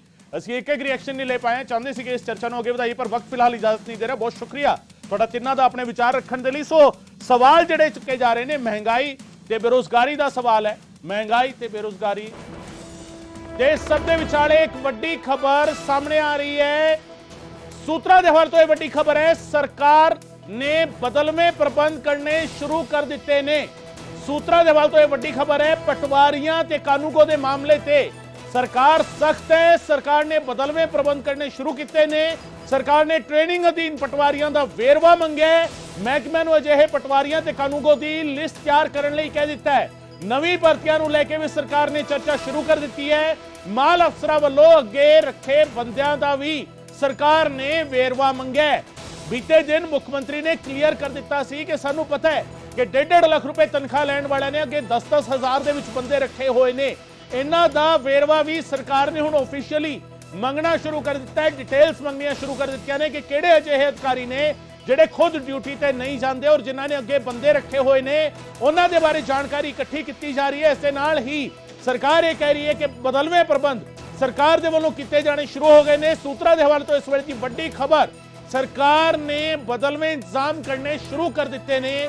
ਪਟਵਾਰੀਆਂ ਤੇ ਕਾਨੂੰਗੋ ਦੇ ਮਾਮਲੇ ਤੇ ਸਰਕਾਰ ਸਖਤ ਹੁੰਦੀ ਨਜ਼ਰ ਆ ਰਹੀ ਹੈ। ਜਿਹੜੇ ਪਟਵਾਰੀ ਟ੍ਰੇਨਿੰਗ ਦੇ ਅਧੀਨ ਨੇ ਉਹਨਾਂ ਦੇ ਬਾਰੇ ਪੁੱਛਿਆ ਜਾ ਰਿਹਾ ਹੈ ਜੁਆਇਨਿੰਗ ਕਦੋਂ ਤੱਕ ਹੋ ਸਕਦੀ ਹੈ, ਕਦੋਂ ਟ੍ਰੇਨਿੰਗ ਮੁਕੰਮਲ ਹੋ ਜਾਏਗੀ। ਕਾਨੂੰਗੋ ਦੇ ਬਾਰੇ ਜਾਣਕਾਰੀ ਇਕੱਠੀ ਕੀਤੀ ਜਾ ਰਹੀ ਹੈ। ਇਸ ਵੇਲੇ ਦੀ ਸਭ ਤੋਂ ਵੱਡੀ ਖਬਰ ਸੂਤਰਾਂ ਦੇ ਹਵਾਲੇ ਤੋਂ ਸਾਹਮਣੇ ਆ ਰਹੀ ਹੈ। ਸਰਕਾਰ ਨੇ ਟ੍ਰੇਨਿੰਗ ਅਧੀਨ ਪਟਵਾਰੀਆਂ ਦਾ ਵੇਰਵਾ ਮੰਗਿਆ ਹੈ। ਵਿਭਾਗਾਂ ਨੂੰ ਅਜਿਹੇ ਪਟਵਾਰੀਆਂ ਤੇ ਕਾਨੂੰਗੋ ਦੀ ਲਿਸਟ ਤਿਆਰ ਕਰਨ ਲਈ ਕਿਹਾ ਹੈ। ਨਵੀਂ ਭਰਤੀਆਂ ਨੂੰ ਲੈ ਕੇ ਸਰਕਾਰ ਨੇ ਚਰਚਾ ਸ਼ੁਰੂ ਕਰ ਦਿੱਤੀ ਹੈ। ਮਾਲ ਅਫਸਰਾਂ ਦੇ ਵੱਲੋਂ ਅੱਗੇ ਰੱਖੇ ਬੰਦਿਆਂ ਦਾ ਵੀ ਸਰਕਾਰ ਨੇ ਵੇਰਵਾ ਮੰਗਿਆ। ਇਸ ਵੇਲੇ ਦੀ ਵੱਡੀ ਖਬਰ ਤੁਹਾਨੂੰ ਦੱਸ ਰਹੇ ਹਾਂ। ਪਟਵਾਰੀ ਅਤੇ ਕਾਨੂੰਗੋ ਦੇ ਵੱਲੋਂ ਹੜਤਾਲ ਕਰਨ ਦੀਆਂ ਕਨਸੋਆਂ ਚੱਲ ਰਹੀਆਂ ਸਨ। ਮੁੱਖ ਮੰਤਰੀ ਨੇ ਕਿਹਾ ਸੀ ਅਜਿਹੀ ਜਾਣਕਾਰੀ ਉਹਨਾਂ ਨੂੰ ਮਿਲ ਰਹੀ ਹੈ ਔਰ ਜੇਕਰ ਇਹ ਹੜਤਾਲ ਤੇ ਜਾਣਗੇ ਤਾਂ ਐਸਮਾ ਲਾਇਆ ਜਾਵੇਗਾ। ਔਰ ਬੀਤੇ ਦਿਨ ਸਰਕਾਰ ਨੇ ਐਲਾਨ ਵੀ ਕਰ ਦਿੱਤਾ ਹੈ, ਐਸਮਾ ਲਾਏ ਜਾਣ ਦਾ ਐਲਾਨ ਹੋ ਚੁੱਕਿਆ ਹੈ। ਅਕਤੂਬਰ ਦੇ ਅਖੀਰ ਤੱਕ ਐਸਮਾ ਲਾਗੂ ਰਹੇਗਾ। 31 ਅਕਤੂਬਰ ਤੱਕ ਐਸਮਾ ਪੰਜਾਬ ਦੇ ਵਿੱਚ ਲਾ ਦਿੱਤਾ ਗਿਆ। ਐਸੈਂਸ਼ੀਅਲ ਸਰਵਿਸਿਜ਼ ਮੇਨਟੇਨੈਂਸ ਐਕਟ ਲਾਗੂ ਕਰ ਦਿੱਤਾ ਗਿਆ। ਜਿਹੜੇ ਹੜਤਾਲ ਤੇ ਜਾਣਗੇ ਉਹਨਾਂ ਦੇ ਖਿਲਾਫ ਕਾਨੂੰਨੀ ਕਾਰਵਾਈ ਹੋਵੇਗੀ। ਔਰ ਹੁਣ ਨਵੀਂ ਖਬਰ, ਜਿਹੜੀ ਵੱਡੀ ਖਬਰ, ਨਵੀਂ ਭਰਤੀਆਂ ਨੂੰ ਲੈ ਕੇ ਸਰਕਾਰ ਨੇ ਚਰਚਾ ਸ਼ੁਰੂ ਕਰ ਦਿੱਤੀ ਹੈ ਔਰ ਸਰਕਾਰ ਪਟਵਾਰੀਆਂ ਤੇ ਕਾਨੂੰਗੋ ਦੇ ਮਾਮਲੇ ਤੇ ਸਖਤ ਹੁੰਦੀ ਨਜ਼ਰ ਆ ਰਹੀ ਹੈ। ਬਦਲਵੇਂ ਪ੍ਰਬੰਧ ਕਰਨੇ ਸ਼ੁਰੂ ਕਰ ਦਿੱਤੇ ਨੇ ਸਰਕਾਰ ਨੇ। ਪੰਕਜ ਕਪਾਹੀ ਮੇਰੇ ਸਹਿਯੋਗੀ, ਮੈਨੂੰ ਜ਼ਿਆਦਾ ਜਾਣਕਾਰੀ ਉਹਨਾਂ ਤੋਂ ਲਵਾਂਗੇ। ਪੰਕਜ ਕਪਾਹੀ ਦੇ ਕੋਲ ਅਸੀਂ ਜਾਵਾਂਗੇ। ਪੰਕਜ, ਸਰਕਾਰ ਨੇ ਬਦਲਵੇਂ ਇੰਤਜ਼ਾਮ ਕਰਨੇ ਸ਼ੁਰੂ ਕਰ ਦਿੱਤੇ ਨੇ ਔਰ ਇਹ ਇੰਤਜ਼ਾਮ ਕਾਫੀ ਜ਼ਿਆਦਾ ਇਨ ਡੈਪਥ ਦੇ ਵਿੱਚ ਨਜ਼ਰ ਆ ਰਹੇ ਨੇ। ਅੰਡਰ ਟ੍ਰੇਨਿੰਗ ਪਟਵਾਰੀ ਕਾਨੂੰਗੋ ਦੇ ਬਾਰੇ ਜਾਣਕਾਰੀ ਮੰਗੀ ਜਾ ਰਹੀ ਹੈ। ਬਕਾਇਦਾ ਇਹ ਪਤਾ ਕੀਤਾ ਜਾ ਰਿਹਾ ਕਿ ਕਿਹੜੇ ਮਾਲ ਅਧਿਕਾਰੀਆਂ ਨੇ ਅੱਗੇ ਬੰਦੇ ਰੱਖੇ ਹੋਏ ਨੇ। ਕੀ ਕੁਝ ਤਿਆਰੀ ਕੀਤੀ ਜਾ ਰਹੀ ਹੈ ਪੰਕਜ ਸਰਕਾਰ ਦੇ ਵੱਲੋਂ? ਦੇਖੋ, ਕੱਲ ਹੀ ਮੁੱਖ ਮੰਤਰੀ ਨੇ ਸਿੱਧੇ ਤੌਰ ਤੇ ਚੇਤਾਵਨੀ ਦੇ ਦਿੱਤੀ ਸੀਗੀ ਕਿਉਂਕਿ ਸਰਕਾਰ ਕਿਸੇ ਵੀ ਤਰੀਕੇ ਨਾਲ ਕੰਪਰੋਮਾਈਜ਼ ਜਾਂ ਝੁਕਣ ਦੇ ਮੂਡ ਦੇ ਵਿੱਚ ਨਜ਼ਰ ਨਹੀਂ ਆ ਰਹੀ ਔਰ ਇਸ ਗੱਲ ਦਾ ਜ਼ਿਕਰ ਕਰ ਦਿੱਤਾ ਸੀਗਾ ਕਿ ਅਗਰ ਸਟ੍ਰਾਈਕ ਕੀਤੀ ਜਾਏਗੀ ਤਾਂ ਫਿਰ ਐਕਸ਼ਨ ਹੋਏਗਾ, ਕਾਰਵਾਈ ਕੀਤੀ ਜਾਏਗੀ। ਔਰ ਮੁੱਖ ਮੰਤਰੀ ਨੇ ਕੱਲ ਜਿਹੜਾ ਟਵੀਟ ਕੀਤਾ ਸੀ ਔਰ ਇਸ ਗੱਲ ਦਾ ਜ਼ਿਕਰ ਕੀਤਾ ਸੀਗਾ ਕਿ ਅਗਰ ਤੁਸੀਂ ਕਲਮ ਛੋੜ ਹੜਤਾਲ ਕਰੋਗੇ ਤਾਂ ਫਿਰ ਕਲਮ ਪੜਨ ਵਾਲੇ ਹੋਰ ਵੀ ਸਾਡੇ ਕੋਲ ਬਹੁਤ ਸਾਰੇ ਮੁਲਾਜ਼ਮ, ਸਾਡੇ ਕੋਲ ਬਹੁਤ ਸਾਰੇ ਨੌਜਵਾਨ ਮੁੰਡੇ ਅਜਿਹੇ ਹੈਗੇ ਨੇ। ਤਾਂ ਇਸੇ ਵਜ੍ਹਾ ਕਰਕੇ ਹੁਣ ਵੇਰਵੇ ਜਿਹੜੇ ਨੇ ਉਹ ਮੰਗਣੇ ਸ਼ੁਰੂ ਕਰ ਦਿੱਤੇ ਗਏ ਨੇ ਔਰ ਕਿਤੇ ਨਾ ਕਿਤੇ ਇਸ ਗੱਲ ਦਾ ਇਸ਼ਾਰਾ ਵੀ ਕਰ ਦਿੱਤਾ ਹੈ ਕਿ ਅਗਰ ਸਟ੍ਰਾਈਕ ਕੀਤੀ ਗਈ, ਅਗਰ ਇਸ ਤਰੀਕੇ ਦੇ ਨਾਲ ਇੱਕ ਮਿੰਟ ਦੇ ਲਈ ਰੋਕਣਾ ਚਾਹਾਂਗਾ। ਮਲਵਿੰਦਰ ਕੰਗ ਸਾਹਿਬ ਇਸ ਵੇਲੇ ਸਾਡੇ ਨਾਲ ਫੋਨ ਲਾਈਨ ਤੇ ਮੌਜੂਦ ਨੇ, ਉਹਨਾਂ ਦੇ ਨਾਲ ਇਹ ਜਾਣਕਾਰੀ, ਉਹਨਾਂ ਤੋਂ ਜ਼ਿਆਦਾ ਜਾਣਕਾਰੀ ਲੈਣ ਦੀ ਕੋਸ਼ਿਸ਼ ਕਰਦੇ ਹਾਂ। ਕੰਗ ਸਾਹਿਬ, ਸੂਤਰਾਂ ਦੇ ਹਵਾਲੇ ਤੋਂ ਸਾਨੂੰ ਜਾਣਕਾਰੀ ਮਿਲ ਰਹੀ ਹੈ ਕਿ ਸਰਕਾਰ ਨੇ ਬਦਲਵੇਂ ਇੰਤਜ਼ਾਮ ਕਰਨੇ ਸ਼ੁਰੂ ਕਰ ਦਿੱਤੇ ਨੇ ਪਟਵਾਰੀ ਤੇ ਕਾਨੂੰਗੋ ਦੇ ਮਾਮਲੇ ਦੇ ਵਿੱਚ ਔਰ ਵੱਡਾ ਐਕਸ਼ਨ ਸਰਕਾਰ ਲੈ ਸਕਦੀ ਹੈ। ਹੁਣ ਤਿਆਰੀਆਂ ਸ਼ੁਰੂ ਕਰ ਦਿੱਤੀਆਂ ਗਈਆਂ ਨੇ। ਕੀ ਅਸੀਂ ਇਸ ਨੂੰ ਕਨਫਰਮ ਮੰਨੀਏ ਕੰਗ ਸਾਹਿਬ? ਨਹੀਂ ਗਗਨ ਜੀ, ਸਭ ਤੋਂ ਪਹਿਲੀ ਗੱਲ ਤੇ ਆ ਕਿ ਸਰਕਾਰ ਦੀ ਸਭ ਤੋਂ ਪਹਿਲੀ ਪ੍ਰਾਇੋਰਟੀ ਜਾਂ ਜਵਾਬਦੇਹੀ ਹੈਗੀ ਆ ਪੰਜਾਬ ਦੇ ਲੋਕਾਂ ਦੀ ਜੀ। ਅਸੀਂ ਨਹੀਂ ਚਾਹੁੰਦੇ ਕਿ ਪੰਜਾਬ ਦੇ ਲੋਕ ਕਚਹਿਰੀਆਂ 'ਚ, ਤਹਿਸੀਲਾਂ 'ਚ ਆ ਕੇ ਖੱਜਲ ਖਰਾਬ ਹੋਣ ਔਰ ਪਰੇਸ਼ਾਨ ਹੋਣ ਜੀ। ਔਰ ਇਹ ਮੈਨੂੰ ਲੱਗਦਾ ਹੈ ਵੀ ਸਰਕਾਰ ਕੋਈ ਇੱਕ ਇਕੱਲੇ ਮੁੱਖ ਮੰਤਰੀ ਜੀ ਨਾਲ ਨਹੀਂ ਹੁੰਦੀ। ਜਿਹੜੇ ਸਾਡਾ ਅਮਲਾ ਤਮਲਾ ਆ, ਚਾਹੇ ਉਹ ਪਟਵਾਰੀ ਹੈ, ਚਾਹੇ ਕਾਨੂੰਗੋ ਆ, ਚਾਹੇ ਬਿਊਰੋਕਰੇਸੀ ਆ, ਉਹ ਸਾਰਾ ਉਹਦਾ ਹਿੱਸਾ ਆ।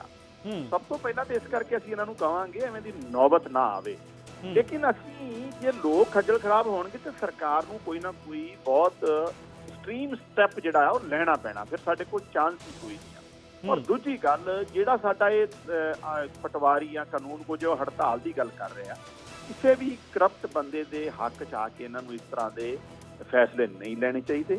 ਨਾ ਹੀ ਆਪਣੇ ਨਿੱਜੀ ਹਿੱਤ, ਚਾਹੇ ਉਹ ਡੀਸੀ ਆਫਿਸ ਦੇ ਕਰਮਚਾਰੀ ਯੂਨੀਅਨ ਦਾ ਮਾਮਲਾ, ਮੈਂ ਕੱਲ ਵੀ ਦਿਖਾਇਆ ਸੀ ਇੱਕ ਮੈਮੋਰੈਂਡਮ ਮੇਰੇ ਫੋਨ 'ਚ ਤੁਹਾਡੇ ਚੈਨਲ ਤੇ, ਉਹ ਜਿਹੜਾ ਆ ਨਿੱਜੀ ਹਿੱਤਾਂ ਨੂੰ ਪ੍ਰਾਇੋਰਟੀ ਨਹੀਂ ਦੇਣੀ ਚਾਹੀਦੀ। ਸਰਕਾਰ ਆਲਰੇਡੀ ਹਰੇਕ ਵਰਗ ਲਈ ਕੰਮ ਕਰ ਰਹੀ ਹੈ ਔਰ ਅਸੀਂ ਅੱਗੇ ਸਾਰਿਆਂ ਨੇ ਮਿਲ ਕੇ ਸੂਬੇ ਨੂੰ ਅੱਗੇ ਲੈ ਕੇ ਜਾਣਾ ਹੈ।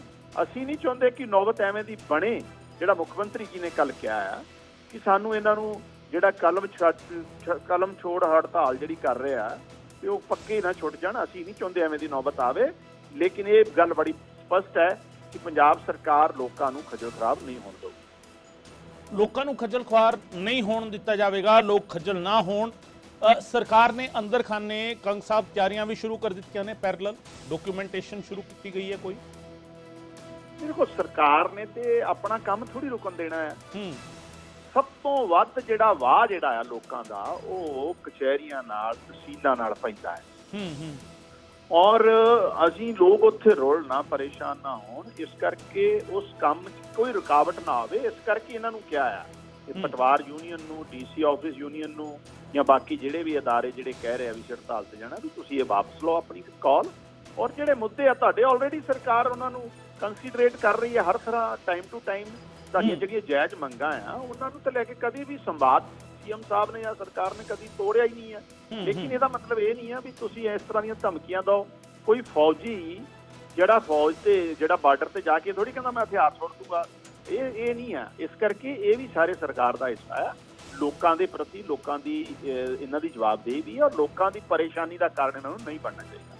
ਸੰਵਾਦ ਦੀ ਗੱਲ ਕੀਤੀ ਕੰਗ ਸਾਹਿਬ ਤੁਸੀਂ, ਕਿ ਕੋਈ ਗੱਲਬਾਤ ਚੱਲ ਰਹੀ ਹੈ, ਕੋਈ ਅਪਰੋਚ ਕੀਤਾ ਗਿਆ ਹੈ ਦੋਵੇਂ ਧਿਰਾਂ ਦੇ ਵੱਲੋਂ, ਮਤਲਬ ਸਰਕਾਰ ਦੇ ਵੱਲੋਂ ਵੀ ਔਰ ਯੂਨੀਅਨ ਦੇ ਵੱਲੋਂ ਵੀ, ਕੀ ਕੋਈ ਅਜਿਹੀ ਕੋਸ਼ਿਸ਼ ਕੀਤੀ ਗਈ ਹੈ? ਕੁਝ ਗੱਲਬਾਤ ਹੋਈ ਹੈ ਕਿ ਚਰਚਾ ਕਰ ਲਈ?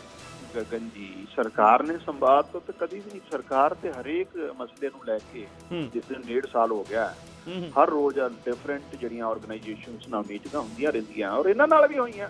ਇਹ ਵੀ ਮੈਂ ਕਹਿ ਸਕਦੇ, ਪਰ ਇਹਦੇ 'ਚ ਜੋ ਪ੍ਰਭਾਵ ਜਾ ਰਿਹਾ ਹੈ ਉਹ ਇਹ ਜਾ ਰਿਹਾ ਆਪਣੇ ਨਿੱਜੀ ਹਿੱਤ ਇਹਨਾਂ ਲਈ ਜ਼ਰੂਰੀ ਹੈ ਜਾਂ ਕੋਈ ਕਰਪਟ ਜਿਹੜਾ ਅਫਸਰ ਹੈ, ਜੇ ਸਰਕਾਰ ਉਹਨਾਂ ਦੇ ਖਿਲਾਫ ਐਕਸ਼ਨ ਲੈਂਦੀ ਹੈ ਤੇ ਉਹਦੇ ਹੱਕ 'ਚ ਜਿਹੜੇ ਹੜਤਾਲ ਦਾ ਜਿਹੜਾ ਹੜਤਾਲ ਕਰਨ ਦੀਆਂ ਧਮਕੀਆਂ ਦਿੰਦੇ, ਇਸ ਤਰ੍ਹਾਂ ਨਹੀਂ ਚੱਲਦੇ ਸੂਬੇ। ਇਹ ਬਿਲਕੁਲ ਬਰਦਾਸ਼ਤ ਨਹੀਂ।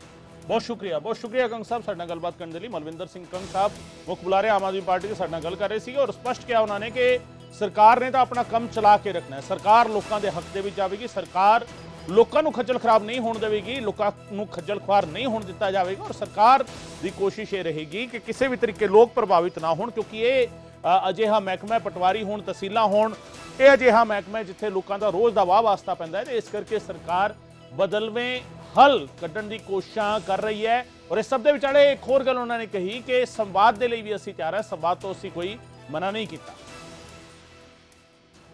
ਉਧਰ ਚੰਡੀਗੜ੍ਹ ਦੇ ਵਿੱਚ ਕਰਮਚਾਰੀ ਯੂਨੀਅਨ ਦੀ ਮੀਟਿੰਗ ਜਾਰੀ ਹੈ। ਮੀਟਿੰਗ ਕਰਕੇ ਵੱਡੇ ਫੈਸਲੇ ਦੀ ਤਿਆਰੀ ਕੀਤੀ ਜਾ ਰਹੀ ਹੈ, ਅੱਗੇ ਦੀ ਰਣਨੀਤੀ ਤੇ ਚਰਚਾ ਕੀਤੀ ਜਾ ਰਹੀ ਹੈ ਤੇ ਕੁਝ ਹੀ ਦੇਰ ਦੇ ਵਿੱਚ ਕਰਮਚਾਰੀ ਯੂਨੀਅਨ ਦੀ ਪ੍ਰੈਸ ਕਾਨਫਰੰਸ ਹੋਵੇਗੀ। 1 ਵਜੇ ਦੇ ਕਰੀਬ ਕਰਮਚਾਰੀ ਯੂਨੀਅਨ ਦੀ ਪ੍ਰੈਸ ਕਾਨਫਰੰਸ ਹੋਵੇਗੀ। ਚੰਡੀਗੜ੍ਹ ਦੇ ਵਿੱਚ ਮੁਲਾਜ਼ਮ ਯੂਨੀਅਨਾਂ ਦੀ ਮੀਟਿੰਗ ਜਾਰੀ ਹੈ। 1 ਵਜੇ ਦੇ ਕਰੀਬ ਮੁਲਾਜ਼ਮ ਯੂਨੀਅਨਾਂ ਦੀ ਮੀਟਿੰਗ ਖਤਮ ਹੋਣ ਤੋਂ ਬਾਅਦ ਪ੍ਰੈਸ ਕਾਨਫਰੰਸ ਕੀਤੀ ਜਾਵੇਗੀ। ਅੱਗੇ ਦੀ ਰਣਨੀਤੀ ਤੇ ਚਰਚਾ ਕੀਤੀ ਜਾ ਰਹੀ ਹੈ। ਸਵਾਲ ਹੁਣ ਇਹ ਹੈ ਕਿ ਸਰਕਾਰ ਇਹ ਕਹਿ ਰਹੀ ਹੈ ਕਿ ਅਸੀਂ ਚਰਚਾ ਕਰਨ ਲਈ ਤਿਆਰ ਹਾਂ, ਗੱਲਬਾਤ ਕਰਨ ਲਈ ਤਿਆਰ ਹਾਂ। ਦੂਜੇ ਪਾਸੇ ਮੁਲਾਜ਼ਮ ਯੂਨੀਅਨ ਵੀ ਇਹ ਕਹਿ ਰਹੀ ਸੀ ਕਿ ਸਰਕਾਰ ਨੂੰ ਗੱਲਬਾਤ ਕਰਨੀ ਚਾਹੀਦੀ ਹੈ, ਪਰ ਦੋਵੇਂ ਪਾਸੋਂ ਜਿਸ ਤਰੀਕੇ ਇੱਕ ਸਟੈਂਡ ਲਿਆ ਗਿਆ, ਸਰਕਾਰ ਨੇ ਕਿਹਾ ਕਿ ਐਸਮਾ ਲਾਵਾਂਗੇ ਔਰ ਐਸਮਾ ਲਾਗੂ ਕਰ ਦਿੱਤਾ ਗਿਆ। 31 ਅਕਤੂਬਰ ਤੱਕ ਕੋਈ ਵੀ ਹੜਤਾਲ ਸਵੀਕਾਰ ਨਹੀਂ ਹੈ, ਸਪਸ਼ਟ ਕਰ ਦਿੱਤਾ ਗਿਆ ਹੈ। ਜੇਕਰ ਹੜਤਾਲ ਕੀਤੀ ਤਾਂ ਐਸਮਾ ਲੱਗੇਗਾ, ਇੱਕ ਗੱਲ। ਦੂਜੇ ਪਾਸੇ ਮੁਲਾਜ਼ਮਾਂ ਦੀ ਯੂਨੀਅਨ ਨੇ ਵੀ ਕਹਿ ਦਿੱਤਾ ਕਿ ਅਸੀਂ ਆਪਣੇ ਸਟੈਂਡ ਤੇ ਕਾਇਮ ਹਾਂ, ਅਸੀਂ 11 ਤੋਂ 13 ਸਤੰਬਰ ਤੱਕ ਹੜਤਾਲ ਕਰਾਂਗੇ। ਜਿਹੜੀ ਕਾਲ ਦਿੱਤੀ ਗਈ ਸੀ ਉਸ ਤੇ ਵਜੀਦਾਂ। ਪਰ ਹੁਣ ਦੋਵਾਂ ਦੇ ਵੱਲੋਂ ਇੱਕ ਹੋਰ ਗੱਲ ਜਿਹੜੀ ਕਹੀ ਜਾ ਰਹੀ ਹੈ, ਸਰਕਾਰ ਕਹਿ ਰਹੀ ਹੈ ਕਿ ਸੰਵਾਦ ਲਈ ਵੀ ਅਸੀਂ ਤਿਆਰ ਹਾਂ ਤੇ ਸੰਵਾਦ ਲਈ ਤਾਂ ਅਸੀਂ ਕਦੇ ਮਨਾ ਕੀਤਾ ਹੀ ਨਹੀਂ। ਮੁਲਾਜ਼ਮ ਵੀ ਤੇਜ ਨਹੀਂ ਇਹ ਮੰਗ ਕਰ ਰਹੇ ਸੀ ਕਿ ਸਰਕਾਰ ਸਾਡੀ ਗੱਲ ਸੁਣੇ, ਕਿ ਉਹ ਗੱਲਬਾਤ ਕਰਨ ਦੇ ਲਈ ਕੋਈ ਪਹਿਲ ਕਦਮੀ ਕੀਤੀ ਜਾਵੇਗੀ, ਕੋਈ ਪਹਿਲਾ ਕਦਮ ਚੁੱਕਿਆ ਜਾਵੇਗਾ। ਮੁਲਾਜ਼ਮ ਯੂਨੀਅਨ ਕੀ ਅਪਰੋਚ ਕਰੇਗੀ ਗੱਲਬਾਤ ਕਰਨ ਦੇ ਲਈ, ਕਿ ਕੋਈ ਟਾਈਮ ਮੰਗਿਆ ਜਾਵੇਗਾ ਸਰਕਾਰ ਤੋਂ, ਇਹ ਆਪਣੇ ਆਪ ਵਿੱਚ ਵੇਖਣ ਵਾਲੀ ਗੱਲ ਹੋਵੇਗੀ। ਜਾਂ ਇਸ ਮੀਟਿੰਗ ਤੋਂ ਬਾਅਦ ਵੀ ਮੁਲਾਜ਼ਮ ਯੂਨੀਅਨ ਆਪਣਾ ਸਟੈਂਡ ਕਾਇਮ ਰੱਖਦੀ ਹੈ ਔਰ ਹੜਤਾਲ ਕਰਨ ਦਾ ਜਿਹੜਾ ਫੈਸਲਾ ਯੂਨੀਅਨ ਨੇ ਲਿਆ ਹੋਇਆ ਉਸ ਤੋਂ ਬਚਿਤ ਰਹਿੰਦੀ ਹੈ, ਇਹ ਵੀ ਆਪਣੇ ਆਪ ਵਿੱਚ ਵੇਖਣਾ ਹੋਏਗਾ। ਚੰਡੀਗੜ੍ਹ ਦੇ ਵਿੱਚ ਮੁਲਾਜ਼ਮ ਯੂਨੀਅਨ ਦੀ ਮੀਟਿੰਗ ਜਾਰੀ ਹੈ। ਮੀਟਿੰਗ ਵਿੱਚ ਵੱਡੇ ਫੈਸਲੇ ਲਏ ਜਾ ਸਕਦੇ ਨੇ। ਅਮਨ ਮੇਰੇ ਸਹਿਯੋਗੀ ਮੇਰੇ ਨਾਲ ਇਸ ਵੇਲੇ ਫੋਨ ਲਾਈਨ ਤੇ ਮੌਜੂਦ ਨੇ। ਅਮਨ, ਮੁਲਾਜ਼ਮ ਯੂਨੀਅਨ ਦੀ ਮੀਟਿੰਗ ਜਾਰੀ ਹੈ, ਕਿਹੜੀ ਯੂਨੀਅਨ ਪਾਰਟਿਸਿਪੇਟ ਕਰ ਰਹੀਆਂ ਨੇ ਇਸ ਮੀਟਿੰਗ ਦੇ ਵਿੱਚ? ਕਦੋਂ ਤੋਂ ਇਹ ਮੀਟਿੰਗ ਸ਼ੁਰੂ ਹੋਈ ਹੈ ਔਰ ਕੀ ਕੁਝ ਚਰਚਾ ਚੱਲ ਰਹੀ ਹੈ ਇਸ ਮੀਟਿੰਗ? ਗਗਨ ਦੇਖੋ, ਪਿਛਲੇ 2 ਘੰਟੇ ਤੋਂ ਮੀਟਿੰਗ ਜਿਹੜੀ ਹੈ ਇਹ ਯੂਨੀਅਨ ਵੱਲੋਂ ਕੀਤੀ ਜਾ ਰਹੀ ਹੈ। ਸਵੇਰ ਤੋਂ ਯੂਨੀਅਨ ਇੱਕ ਚੀਜ਼ ਨੂੰ ਲੈ ਕੇ ਖੱਜਲ ਖੁਆਰ ਸੀਗੀ ਕਿ ਇੱਕ ਲੈਟਰ ਜਿਹੜਾ ਨਿਊਜ਼ 18 ਕੋਲ ਮੌਜੂਦ ਵੀ ਹੈ ਕਿ ਸੰਗਰੂਰ ਇਹਨਾਂ ਨੂੰ ਲੈਟਰ ਲਿਖਿਆ ਗਿਆ ਕਿ ਜੋ ਪ੍ਰਿੰਸੀਪਲ ਸੈਕਟਰੀ ਟੂ ਸੀਐਮ ਹੈ ਉਸ ਦੇ ਨਾਲ ਮੀਟਿੰਗ ਜਿਹੜੀ ਹੈ ਅੱਜ 11 ਵਜੇ ਤੈਅ ਕੀਤੀ ਗਈ ਸੀ। ਪਰ ਕੱਲ ਦੇ ਫੈਸਲੇ ਤੋਂ ਬਾਅਦ ਔਰ ਜੋ ਮੁੱਖ ਮੰਤਰੀ ਦਾ ਬਿਆਨ ਸੀ ਉਸ ਤੋਂ ਬਾਅਦ ਕਿਤੇ ਨਾ ਕਿਤੇ ਐਡਮਿਨਿਸਟ੍ਰੇਸ਼ਨ ਜਾਂ ਜੋ ਸੈਕਟਰੀ ਨੇ ਉਹਨਾਂ ਨੇ ਮੀਟਿੰਗ ਕੈਂਸਲ ਕਰਤੀ ਔਰ ਉਸ ਦਾ ਲੈਟਰ ਵੀ ਬਕਾਇਦਾ ਕੱਢਿਆ ਹੈ। ਔਰ ਮੀਟਿੰਗ ਕੈਂਸਲ ਕਰਨ ਤੋਂ ਬਾਅਦ ਸਵੇਰ ਤੋਂ ਹੀ ਜਿਹੜੀ ਯੂਨੀਅਨ ਹੈ ਉਹ ਇਸ ਕੋਸ਼ਿਸ਼ 'ਚ ਸੀਗੀ ਕਿ ਜਿਹੜੀਆਂ ਮੰਗਾਂ ਨੇ ਔਰ ਪੁਰਾਣੀ ਤੈਅ ਕੀਤੀ ਹੋਈ ਮੀਟਿੰਗ ਹੈ ਕਿਉਂਕਿ 1 ਸਤੰਬਰ ਤੋਂ ਇਹਨਾਂ ਨੇ ਹੜਤਾਲ ਦਾ ਐਲਾਨ ਕੀਤਾ ਹੋਇਆ ਹੈ ਤਾਂ ਉਸ ਮੁਤਲਕ ਉਹ ਮੀਟਿੰਗ ਫਿਕਸ ਕੀਤੀ ਗਈ ਸੀ। ਪਰ ਕੱਲ ਦੇ ਵਤੀਰੇ ਤੋਂ ਬਾਅਦ ਬਿਆਨ ਤੋਂ ਬਾਅਦ ਉਸ ਨੂੰ ਕੈਂਸਲ ਕਰਤਾ ਗਿਆ। ਉਸ ਤੋਂ ਬਾਅਦ ਸਵੇਰ ਤੋਂ ਹੀ 2 ਘੰਟੇ ਤੋਂ ਪਿਛਲੇ ਜਿਹੜੀ ਮੀਟਿੰਗ ਹੈ ਯੂਨੀਅਨ ਆਪਸ 'ਚ ਕਰ ਰਹੀ ਹੈ ਔਰ 1 ਵਜੇ ਪ੍ਰੈਸ ਕਲੱਬ ਇਹਨਾਂ ਵੱਲੋਂ ਪ੍ਰੈਸ ਕਾਨਫਰੰਸ ਵੀ ਕੀਤੀ ਜਾ ਰਹੀ ਹੈ। ਸਰਕਾਰ ਦੇ ਕਹਿ ਸਕਦੇ ਹੈ ਕਿ ਜਿਹੜੇ ਉਮੀਦ ਤੇ ਇਹਨਾਂ ਨੇ ਮੀਟਿੰਗ ਤੈਅ ਕੀਤੀ ਸੀ ਔਰ ਜਿਹੜਾ ਵਾਅਦਾ ਸਰਕਾਰ ਤੋਂ ਹੈ ਇਹਨਾਂ ਦੀ ਮੰਗ ਹੈ ਉਸ ਮੁਤਲਕ ਪ੍ਰੈਸ ਕਾਨਫਰੰਸ 1 ਵਜੇ ਯੂਨੀਅਨ ਵੱਲੋਂ ਕੀਤੀ ਜਾਏਗੀ। ਔਰ ਇਸ ਯੂਨੀਅਨ 'ਚ ਇਹ ਪਟਵਾਰੀ ਯੂਨੀਅਨ ਹੈ ਔਰ ਇਸ 'ਚ ਕੁਝ ਰੈਵਨਿਊ ਆਫੀਸਰਸ ਵੀ ਨੇ। ਇਹ ਰੈਵਨਿਊ ਡਿਪਾਰਟਮੈਂਟ ਦੇ ਗਗਨ 3 ਯੂਨੀਅਨ ਆਏ ਜੇ ਆਪਾਂ ਦਰਸ਼ਕਾਂ ਨੂੰ ਸਮਝਾਉਣਾ ਹੁਣ ਮੁੱਖ ਤੌਰ ਤੇ ਇੱਕ ਡੀਸੀ EMPLOYE ਯੂਨੀਅਨ, ਡੀਸੀ ਦਫ਼ਤਰ EMPLOYE ਯੂਨੀਅਨ ਜਿਨ੍ਹਾਂ ਤੇ ਕੱਲ ਮੁੱਖ ਮੰਤਰੀ ਨੇ ਬਿਆਨ ਦਿੱਤਾ ਔਰ ਕਲਮ ਛੋੜੋ ਹੜਤਾਲ ਤੇ। ਔਰ ਦੂਸਰੀ ਯੂਨੀਅਨ ਹੈ ਰੈਵਨਿਊ ਆਫੀਸਰਸ ਯੂਨੀਅਨ ਜਿਸ 'ਚ ਜਿਹੜੇ ਤਹਿਸੀਲਦਾਰ ਨੇ, ਨਾਇਬ ਤਹਿਸੀਲਦਾਰ ਨੇ ਉਹ ਆਉਂਦੇ ਨੇ। ਔਰ ਤੀਸਰੀ ਪਟਵਾਰੀ ਯੂਨੀਅਨ ਹੈ। ਇਹ ਪਟਵਾਰੀ ਯੂਨੀਅਨ ਦੀ ਮੀਟਿੰਗ ਚੱਲ ਰਹੀ ਹੈ। ਕੁਝ ਰੈਵਨਿਊ ਆਫੀਸਰਸ ਇਸ ਦਾ ਪਾਰਟ ਜ਼ਰੂਰ ਨੇ ਪਰ ਮੁੱਖ ਤੌਰ ਤੇ ਇਹਨਾਂ ਦੇ ਨਾਲ ਅੱਜ ਮੀਟਿੰਗ ਤੈਅ ਕੀਤੀ ਗਈ ਸੀ ਔਰ ਇਹਨਾਂ ਦੀ ਜਿਹੜੀ ਸਮੱਸਿਆਵਾਂ ਹੈ ਜਾਂ ਮੰਗਾਂ ਹੈ ਜਾਂ ਜੋ ਵੀ ਦਲੀਲ ਹੈ ਉਸ ਮੁਤਲਕ ਮੀਟਿੰਗ ਸਰਕਾਰ ਦੇ ਨਾਲ ਨਹੀਂ ਹੋ ਸਕੀ ਉਸ ਨੂੰ ਕੈਂਸਲ ਕਰ ਦਿੱਤਾ ਗਿਆ। ਔਰ ਹੁਣ ਇਹਨਾਂ ਵੱਲੋਂ ਐਲਾਨ ਕੀਤਾ ਗਿਆ ਹੈ ਕਿ ਇੱਕ ਤਾਂ ਐਸਮਾ ਲਗਾਇਆ ਗਿਆ ਉਸ ਦਾ ਰਿਐਕਸ਼ਨ ਜਿਹੜਾ ਹੈ ਇਹ 1 ਵਜੇ ਇੱਕ ਤਰੀਕੇ ਦੇ ਨਾਲ ਦੇਣਗੇ ਔਰ ਜੋ ਮੀਟਿੰਗ ਫਿਕਸ ਕੀਤੀ ਗਈ ਸੀ ਉਸ ਨੂੰ ਵੀ ਕੈਂਸਲ ਕਰ ਦਿੱਤਾ ਗਿਆ। ਔਰ ਇਹ ਵੀ ਉਸ ਸਭ ਵਿਚਾਲੇ ਕਿ ਜਿਹੜੀਆਂ ਇਹਨਾਂ ਦੀਆਂ ਮੰਗਾਂ ਸੀ ਜਾਂ ਜੋ ਤਰਕ ਹੈ ਉਸ ਤੇ ਕੋਈ ਫੈਸਲਾ ਸਰਕਾਰ ਨੇ ਨਹੀਂ ਲਿਆ। ਤਾਂ ਉਹ ਸਾਰੀ ਚੀਜ਼ਾਂ ਨੂੰ ਵੇਖਦੇ ਹੋਏ 1 ਵਜੇ ਇਹਨਾਂ ਵੱਲੋਂ ਪ੍ਰੈਸ ਕਾਨਫਰੰਸ ਜਿਹੜੀ ਹੈ ਉਹ ਚੰਡੀਗੜ੍ਹ ਪ੍ਰੈਸ ਕਲੱਬ ਕੀਤੀ ਜਾ ਰਹੀ ਹੈ। ਹੋ ਸਕਦਾ ਹੈ ਕਿ ਸਰਕਾਰ ਦੇ ਉੱਪਰ ਟਿੱਕਾ ਟਿੱਪਣੀਆਂ ਜਿਹੜੀਆਂ ਹੈ ਉਹ ਇਸ ਯੂਨੀਅਨ ਵੱਲੋਂ ਵੇਖਣ ਨੂੰ ਮਿਲਣ। ਔਰ ਕਿਉਂਕਿ ਐਸਮਾ ਲਗਾਇਆ ਗਿਆ ਹੈ ਔਰ ਉਹ ਸਭ ਤੋਂ ਹੁਣ ਤੱਕ ਦੀ ਕਹਿ ਸਕਦੇ ਸਖਤ ਕਾਰਵਾਈ ਕਿਸੇ ਵੀ ਕਰਮਚਾਰੀ ਯੂਨੀਅਨ ਲਈ ਜਾਂ ਕਰਮਚਾਰੀ ਵਿਭਾਗ ਲਈ ਜਿਹੜੀ ਹੈ ਉਹ ਹੁੰਦੀ ਹੈ। ਬਿਲकुल यूनियन की मीटिंग चली तकरीबन 2 घंटे तो और इस डिसाइड की होंगे अपने आप देखने वाली गल होगी। बहुत शुक्रिया अमन इस तमाम जानकारी देने।